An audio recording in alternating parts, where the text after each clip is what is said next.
భావాలు ఇవాళ ఒకటి చెప్తున్నానండి. జోగి రమేష్ ఇంటి మీదకి దాడికి వచ్చాడు, మా మీద కేసు పెట్టి.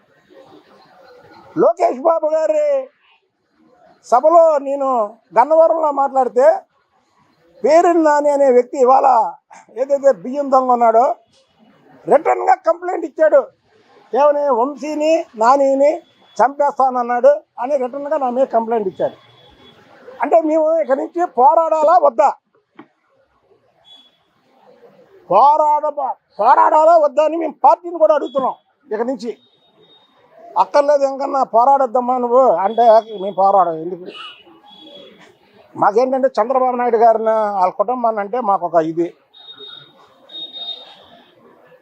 మేము ఎంత చేసి మాకే పదవులు లేకపోయినా మేము ఇంకా మేము మాట్లాడుతూనే ఉన్నాం, పోరాడుతూనే ఉంటాం. కానీ ఇలాంటి సంఘటనలు జరిగినప్పుడు మాత్రం మనసు బాధగా ఉంటుంది. అరే ఏంటి మన పోరాటానికి గుర్తిస్తున్నారా, గుర్తించట్లేదా? ఈ పోరాటానికి విలువ ఉందా లేదా? అంటే రాజకీయం అంటే అసలు ఉండాలా లేదా, ముందు రాజకీయాల్లో ఉండాలా లేదా అనే థాట్ కూడా నిజంగా నిన్న నుంచి నాకు వస్తుంది. ఇదేదో ఆషామాషిగా నేను చెప్పట్లా. మీరు చూడండి, నేను ఒక 10 సంవత్సరాలు బట్టి 12 ఏళ్ళు బట్టి ప్రెస్లో బాగా యాక్టివ్గా నేను ప్రెసిడెంట్ కాంచి మాట్లాడతా. పార్టీ లైను ఏ రోజు నేను దాటను. పార్టీ లైను అంటే పార్టీలో ఉండి చంద్రబాబు గారిని ఎవరైనా విమర్శిస్తా. ఆ చంద్రబాబు గారికి కూడా తెలుసు. ఒకసారి జేసీ దివాకర్ రెడ్డి ఓటింగ్కి వెళ్ళనన్నాడు. ఆయన నాకు బాగా సన్నిహితం. వెళ్ళకపోతే సస్పెండ్ చేస్తానన్న. చంద్రబాబు గారు నన్ను పిలిచాడు, నువ్వు ఎలా చేస్తావు అంకన్నా అని అడిగాడు. అంతేనండి, మిమ్మల్ని ఎవరన్నా నేను ఊరుకోనండి అన్న. నా మనస్తత్వం అంతే. అలానే చంద్రబాబు గారు ఏమనకపోతే నేను ఎవరి జోలికి వెళ్ళను. కేసీఆర్ నానికి నాకు కూడా ఎందుకు గొడవ? కేసీఆర్ నాని నేను కూడా బాగానే ఉండేవాళ్ళు, వాళ్ళ ఆఫీస్కి వెళ్ళేవాడిని. ఆ చంద్రబాబు గారి మీద ఎక్స్లో పెడుతుంటేనే గొడవ, అంతే. ఇది ప్రజలందరూ అర్థం చేసుకోవాలి. నేను ఎప్పుడు కాంట్రవర్సీకి వెళ్ళను.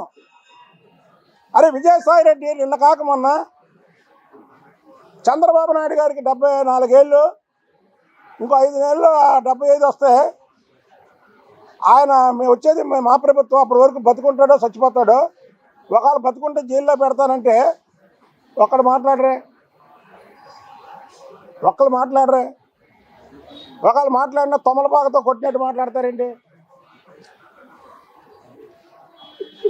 తొమలపాకతో కొడతారండి మన నాయకుడిని అంటే. కాబట్టి ఈ కార్యకర్తల మనోభావాలకు సంబంధించింది ఈ తెలుగుదేశం పార్టీ ఎవరు ఎక్కడేసినా గెలిచారంటే, నేను చంద్రబాబు గారికి ఇంకోటి కూడా చెప్పా,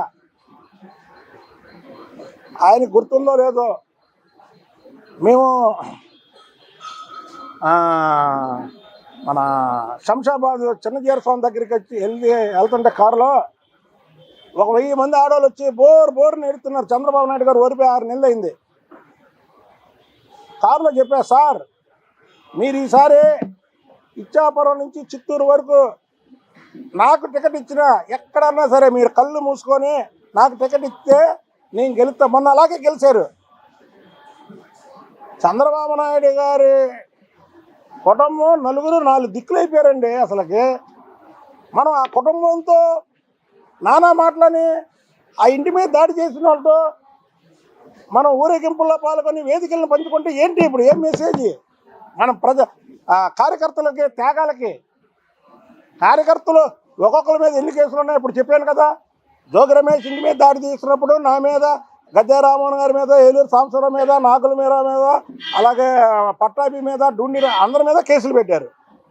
అక్కడ పెడితే ఆ నాని బియ్యం దొంగ నా మీద రిటర్న్గా కంప్లైంట్ ఇచ్చాడు. ఎన్ని కేసులు ఉన్నాయి ఇంకా మా మీద? మేమేమైపోవాలా? మేము మాట్లాడాలా వద్దా? మేము పోరాడాలా వద్దా? ఇవన్నీ కరెక్ట్ కాదు. మరొక్కసారి ఎవరైతే వేదికను పంచుకున్నారో వాళ్ళందరూ చంద్రబాబు నాయుడు గారి దగ్గరికి, లోకేష్ బాబు గారి దగ్గరికి వెళ్ళి అది ఎలా జరిగింది, ఏం జరిగిందో ఒకసారి వివరించాలి. ఆ వివరించిన తర్వాత మళ్ళీ కార్యకర్తలకి ఒకసారి చెబితే ఈ కార్యకర్తల మనోభావాలు దెబ్బతినకుండా వాళ్ళు కూడా ఉంటారని నేను మనస్ఫూర్తిగా కోరుకుంటున్నాను. ఆయన ఒక కులానికి నాయకుడు కాదు చంద్రబాబు నాయుడు గారు. ఇదే జోగి రమేష్ వాళ్ళ ఇంటి మీద దాడి చేసి